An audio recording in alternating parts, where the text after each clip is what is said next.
we're going to start today when I was 18. This was in 2008. And we're going to revisit the familiar. So the status of the familiar around that time was that, like, in 2006, when the main event happened, like I said, I would still, like, get visited by the familiar psychically, but it was less common, it was less strong, and it never regained the kind of strength that it had prior to that 2006, meeting in the flesh. I last night concluded that, like, seeing a UFO land and then, like, an alien walks out, I feel like that is, like, less impactful and less shocking, you know what I mean, comparatively. And so that's just kind of what I wanted to say about that, but so yeah, after that happened, after the 2006 main event, basically,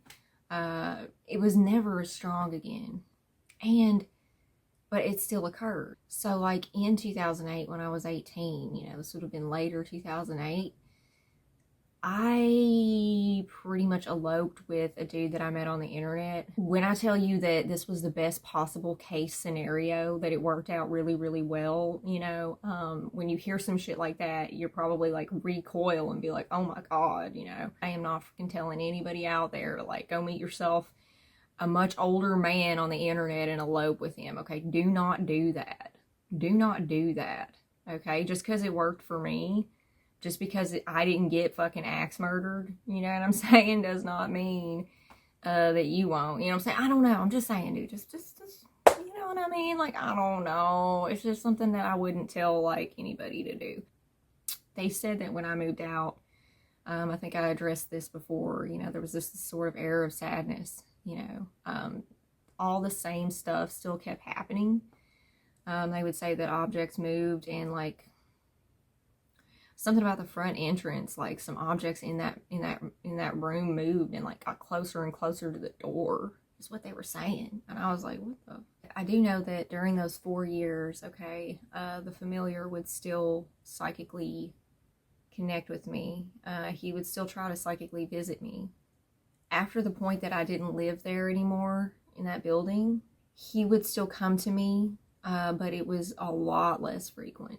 Still, when I was laying in bed, either waking up or going to sleep, okay, as always when this happened, but it was a lot less frequent. And when he did come to me, he was in the woods somewhere. I don't know where these woods were, it's not like I recognized what woods they were, okay? He was just in the woods. And he was always in the same woods, too. That never changed. I never saw him again in any other type of environment. No vague shit, no supermarket shit, no kitchen stuff. Like, no, it was all in the woods after that point. So quite a few times over the course of that 4 years, the familiar came to me, in this woods setting. The only time he ever said anything was when he came to me one morning, and he was in the woods, and it's like his mouth didn't move or anything, but it was just this psychic communication. It was like this linguistic psychic communication. He said, basically, I can't get any closer. This is as close as I can come. It's as close as I can get. I just got this sense that it was hard for him to even do that. Wherever he was in this woods was, like, the closest he could get, and it was like he was, like, stretching the rubber band to even get that far, to even get that close, And essentially the vibe of it was like, this is the closest I can get. I can't get any closer, and I can't really keep doing this. And that was the vibe, dude. That was basically what was conveyed there. And I remember that basically we said goodbye then. It wasn't like we were saying, okay, this is goodbye forever, nice knowing you, nothing like that. It wasn't like that. It was just like we kind of had to, right? Because he couldn't keep doing that. the issue is that I can't remember what the hell happened first. I cannot remember if what I'm about to tell you about happened first, or if our sort of goodbye in the woods took place first, right? I think that our goodbye in the woods took place first, to be honest with you, because after like the visions, the visitations, the psychic visitations stopped, the only kind of phenomena left was something that was pretty common for the familiar to do, which was to communicate through songs. Usually really old songs, but he would communicate through songs as well. And over the years, I've had plenty of other like psychic experiences that involved songs.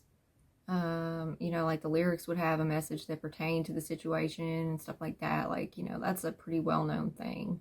But with this, it was like, it was different. It was like you weren't just like receiving a song, like, you know, randomly, like you were being sent a song, right? So this happened, this began to happen. And I've always considered it to have been from the familiar, just because that was like something that was commonly done, you know? But the thing is like I have attributed a lot of things to the familiar in the past that through these sessions, as you know, I've come to kind of decide that that wasn't the familiar. You know what I mean? The entity, supernatural entity stuff that was going on. Like I concluded that that wasn't the familiar. You know what I mean? Most likely. I still don't know for sure, but I don't know. It seems like, you know, probably not, but I don't really know how long it was leading up to the building burning, but it seems like it was like a month or maybe a couple weeks. It's hard to say, but I kept being sent a segment of a song. The song is Dream a Little Dream of Me by the Mamas and the Papas, or Mama Cass Elliot. And the section of it that I kept receiving over and over again throughout this month or a couple weeks period was a specific section of the song. And that part of it was